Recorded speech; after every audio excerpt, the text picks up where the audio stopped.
each and every one of you is doing fine. So today I'm going to present about SQL Server versus Azure OpenAI. So from this presentation, we'll look at how we can get insights from SQL Server using Azure OpenAI.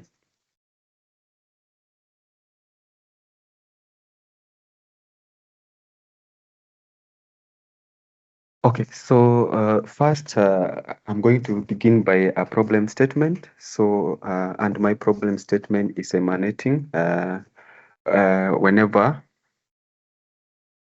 okay, for example, we want to get information or data from a SQL server, but we do not need to know how to write SQL server query. So I'm assuming that for the organization who are going to use this, they won't be required to write very sophisticated SQL Server query. So in this regard, it will be taken care of by Azure OpenAI plus SQL Alchemy, which will help us in populating or formulating queries to help us get insights from our data.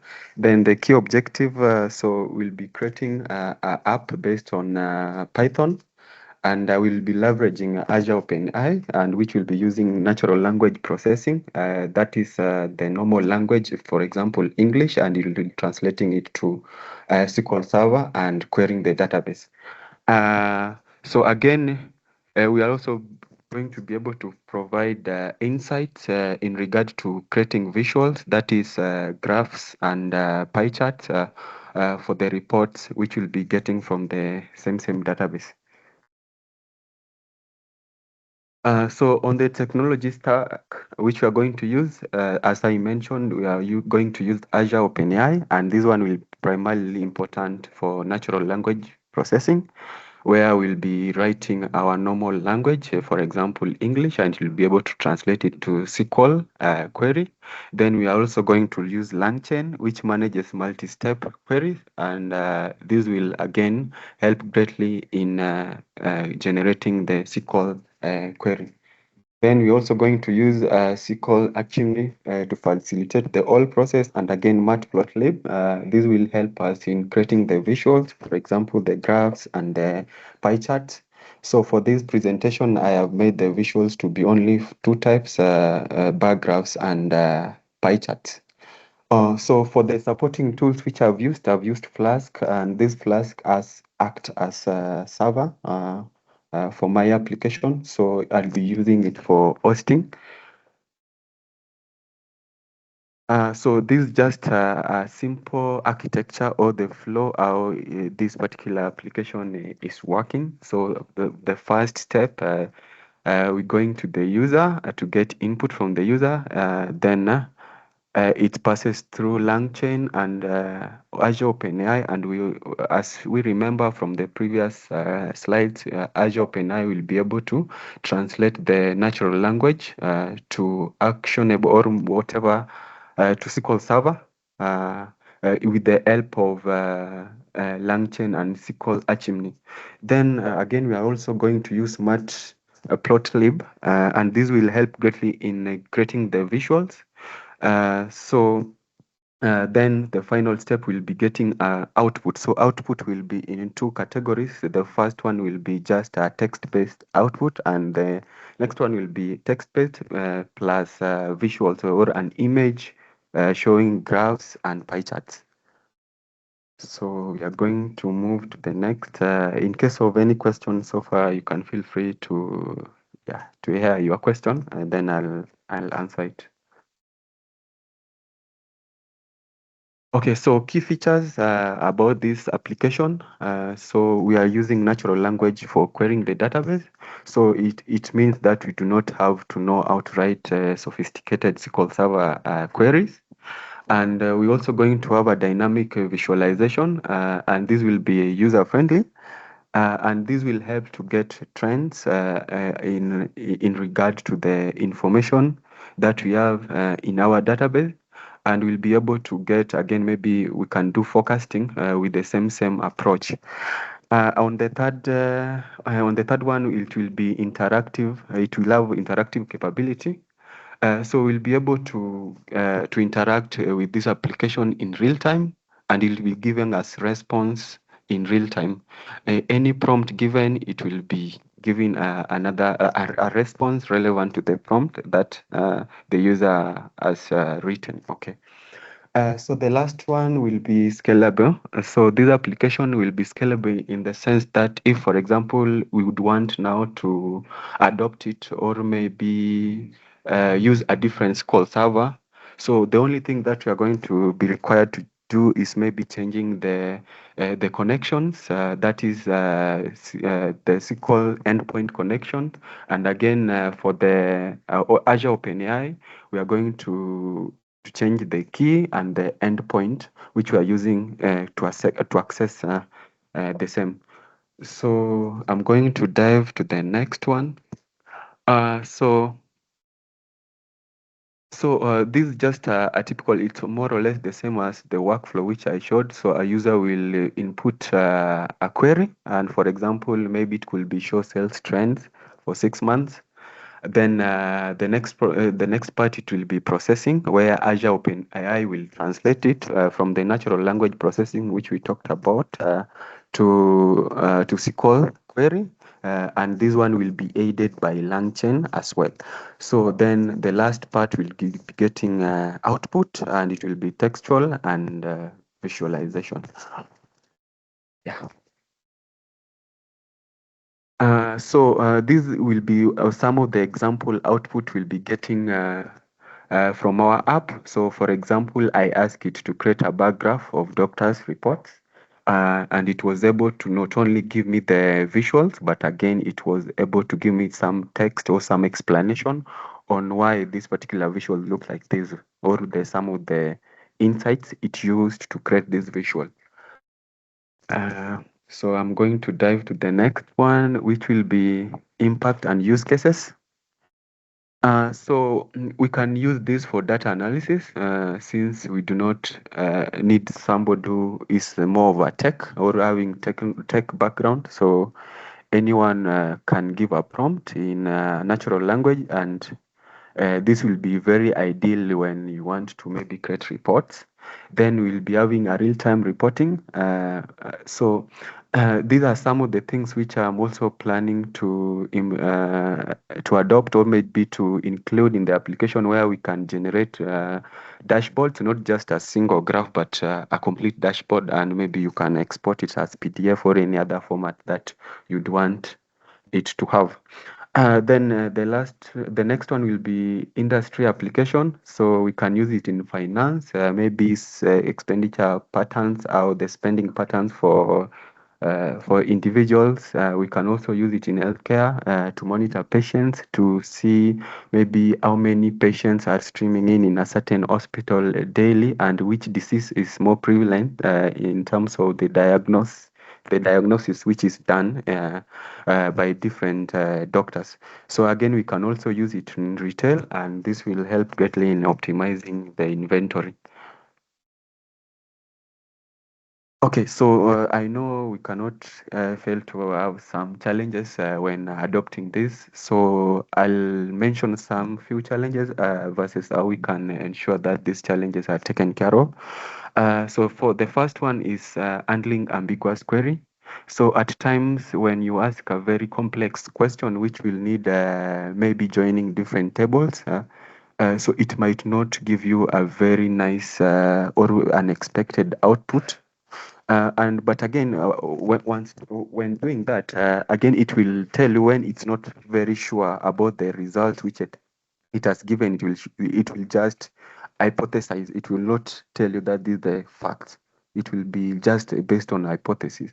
So what we can do to enhance this, we can improve our prompt engineering. So for example, we can tell our OpenAI uh, to understand our data. So in this regard, we can give it our database schema so that it understands the relationship between different tables, maybe by using the primary keys and the foreign keys to get the relationship between these tables. And we can also tell it maybe briefly about the tables which we have in our database, so that at least it have some clue about which kind of information it is dealing with. when it comes, which is coming from our SQL Server. Then the next one will be visualization and complexity. That will be a challenge, and how we can implement, we can solve this is by implementing dynamic filtering for clarity. So we'll ensure that when creating these visuals, we give it enough instruction or prompt so that it is able to mark, or maybe it's able to plot the axis so accurately in regard to the kind of question we ask. For example, when maybe we tell it to plot maybe the number of sales per year, it is able to maybe on the y-axis maybe label it as maybe sales, then on the other one maybe years. So it will be able to understand which information should I put on the x-axis and which one should I put on the y-axis.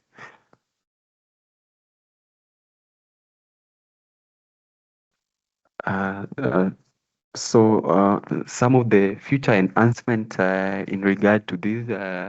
So I'm planning that I'll be able to now integrate it with Power BI so that we have very nice dashboards which are AI related or AI created. And again, I'm also planning to include AI-driven prediction. So this one will be so essential in doing what is called forecasting, maybe seeing the trends in on sales. And this will really help organization to maybe predict on the sales pattern and make appropriate steps in ensuring that everything goes smoothly in the organization. Again, I'm also planning to include user authentication. This will be for security purposes. So for this one, I'm also planning to be able to include the session. So for instance, if I'm logging in, I would have to either specify whether I would want to log in as a doctor, as a patient, or maybe this will be dependent on the field which this OpenAI will be used. If, for example, in health field, so if I log in as a doctor, it will be answering question, knowing very well that who the person is. So, for example, it will ask me my name, or maybe allow to choose my name from the list of doctors in that particular organization. Then when I ask it, for example, tell me about which patients or which appointment do I have today. So it will be able to understand without necessarily mentioning my name. So it will be able to understand that. So those are some of the futuristic things that I'm trying, or maybe I'm planning to implement in this. Uh, so for the conclusion part of it, I can give you some takeaway. I talked about how this will simplify SQL data analysis, and I mentioned that you won't be required to write complex SQL Server queries. So you don't need to be a technical person who writes maybe SQL Server or having SQL Server know-how. Then again, it will offer a powerful visuals and insights, and this will be in regard to maybe creating dashboards, creating pie charts, creating line graphs, bar graphs, and so on and so forth. And again, it will be, this it's also able to expand accessibility to non-technical users. So as I mentioned, you do not have to know much of tech. You don't need to be a tech person. Okay, so again, the next step will be deploying this app. So once this app, I have deployed this app, then I'll give everybody a chance to maybe interact with it so that I get feedbacks from the users and maybe see where I need to improve when it comes to this app and make it better. So again, for instance, if you'd really want to use this particular app or access the code, so I have a GitHub repo which you can fork and maybe create a copy out of it. So in the next presentation, I'll show you how now you can go ahead and implement this in your own environment. So the last part of it will be in regard to the question, but before that, I'll have to do a demo on how this it's brought together.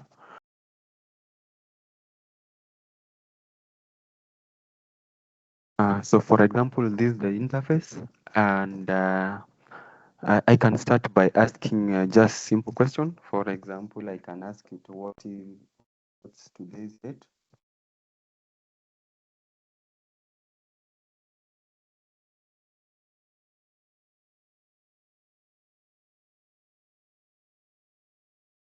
Yeah, so you can see it's able to determine that today is December 5th, 2024. So the important part of this, it will be essential when, for example, a doctor will be asking, give me appointments that I have today. So it will be able to understand and go check on the dates, the dates for the appointment for today, and it will check for the specific doctor. The next question I can ask it maybe list for me all patients.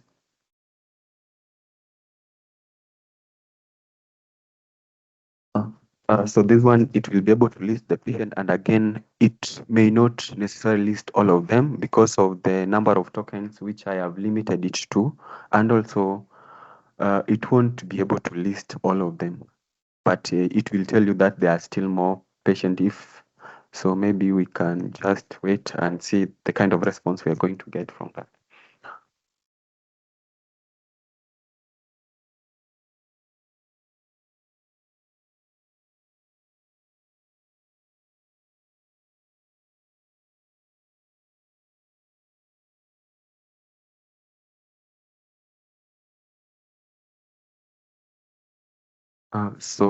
As this is proceeding, again, I'm also planning to now, once this is the interface which I have created, I had started now finding a way to implement this into the teams. So I've succeeded in the first phase, but on the other phase, I'm working towards now ensuring that everything is now working fine. So whatever it has done is that just given me a fact or just a number that indicates that we have 100 patients.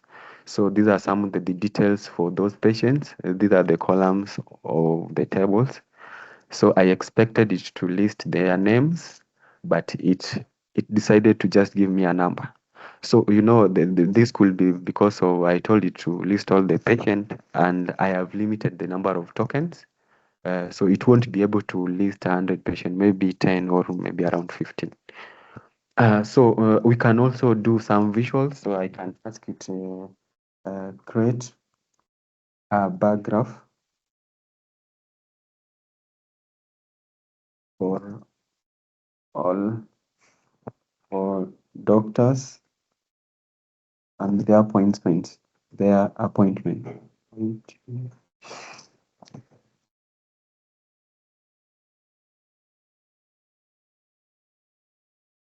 So let's see what it will be able to give us this time around. Then another cool part, you can tell it to summarize for you maybe your appointment, and it will be able to summarize the entire database. Maybe if you are Dr. X and you want a summary of all your appointments, it will be able to tell you.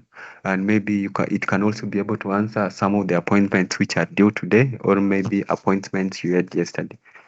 So this will be very ideal, especially when you have a lot of information or a lot of appointment you've ever had, and maybe you want to get a certain appointment which you had before.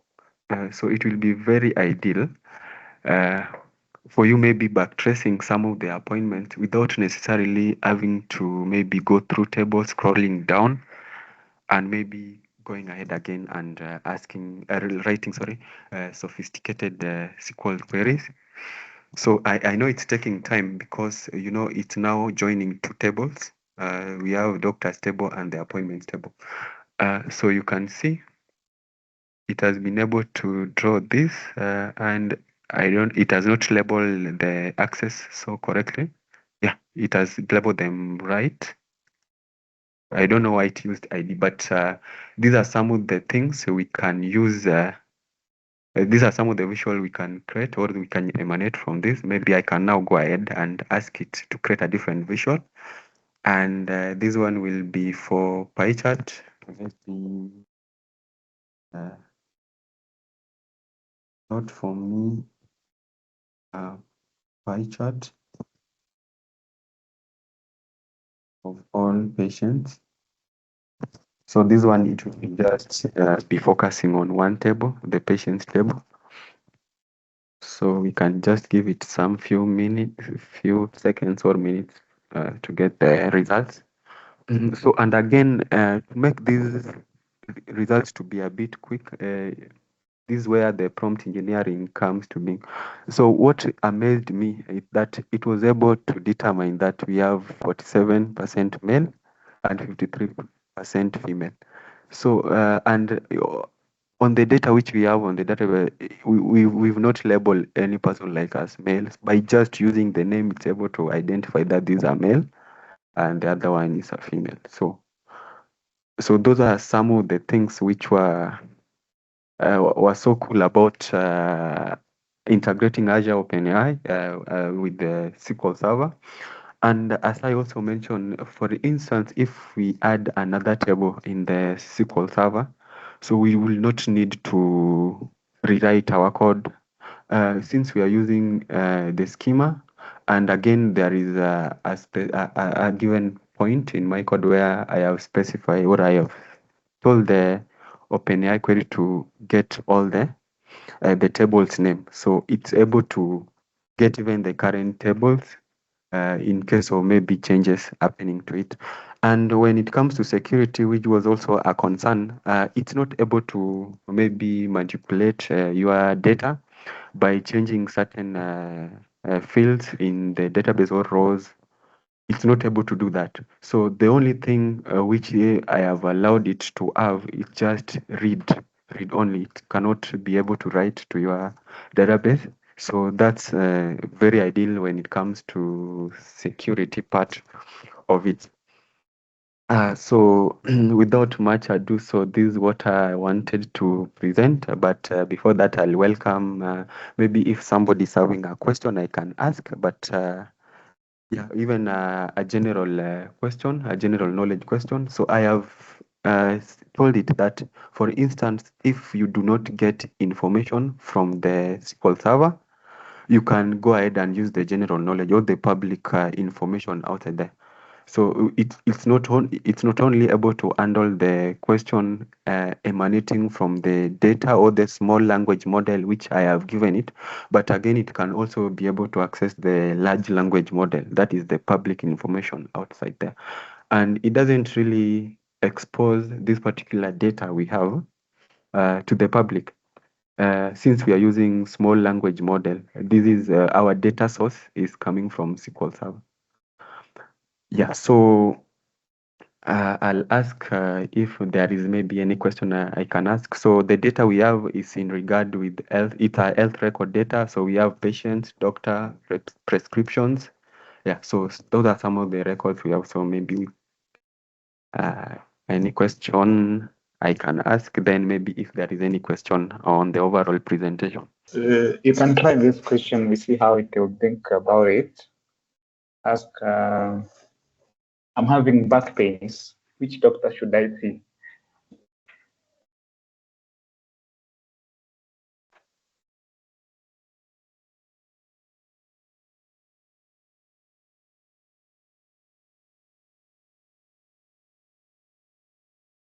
Let's go ahead and ask that question. Thank you for the question, Martin. Uh, so, so it seems, it's using the large language model. So maybe let me try to rephrase this question and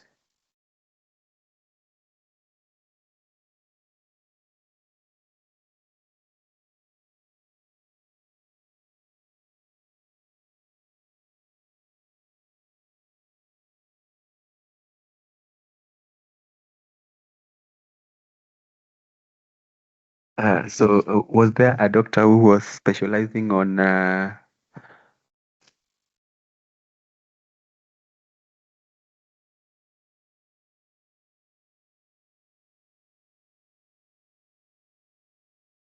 Okay, so I think when I paraphrased it, it was able to answer this.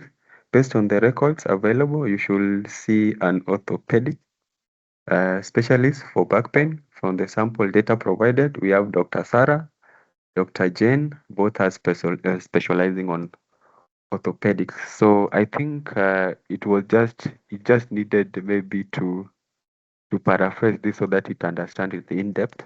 So maybe it at first it understood that this information it's a large language model based, but when now I added from the records you have, it was now able to answer it correctly.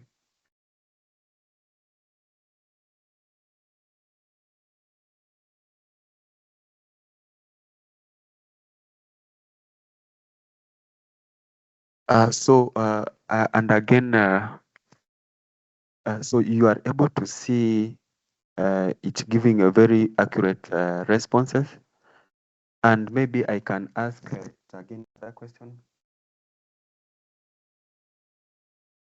Patient's name and their states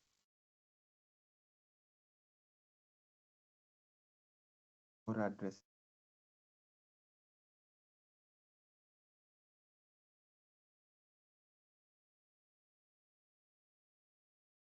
So these are some of the, but again, you see, the more complex the question is, the more time it takes to process your request. And again, I'll show you in the next presentation how all this thing is happening in the background, how the SQL chimney or it's formulating SQL queries. Those particular libraries I'm using, how they are writing the query. So you can see it is able to do that, giving the name against their states. Yeah, and like it's very intelligent. And it was able to list all the patients, 100 patients. So these are some of the sample. So, and again, when it comes to the one for Teams, so just allow me to drag this up here. So I was now trying to implement it to Teams, and that was the remaining bit of it. So I wanted a way I can incorporate all this to Teams, so that we can add it as an application within Teams. I remember Edgar once created Mela AI, and it was added in Teams. So, and you can access it from Teams. So those are some of the future things which I'm planning to. So I just wanted to show you where I am at when it comes to implementation on the Teams. There was just some bits of it. Especially for the visuals. So I was having a challenge in creating the visuals within Teams. So in Teams, you do not need to create the graphic user interface. So they have just taken care of that. You just configure your endpoint, that is Azure OpenAI, the connection to the database, the password, the connection endpoints. Yeah. So those are some of the things you just require to configure. So it has not connected yet. So it's still loading. So while I do this, if for instance there is any question, feel free to ask. Since I'm getting error, but I just wanted to show this how I'm planning now to implement it. On.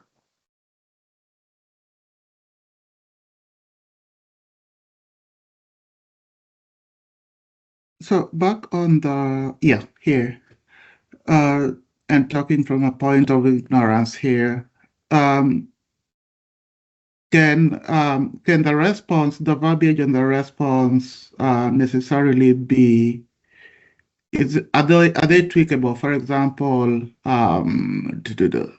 like from the sample data provided, Um, are, are the response tweakable into like sort of giving a decisive answer like from our records or something like that, something in those lines?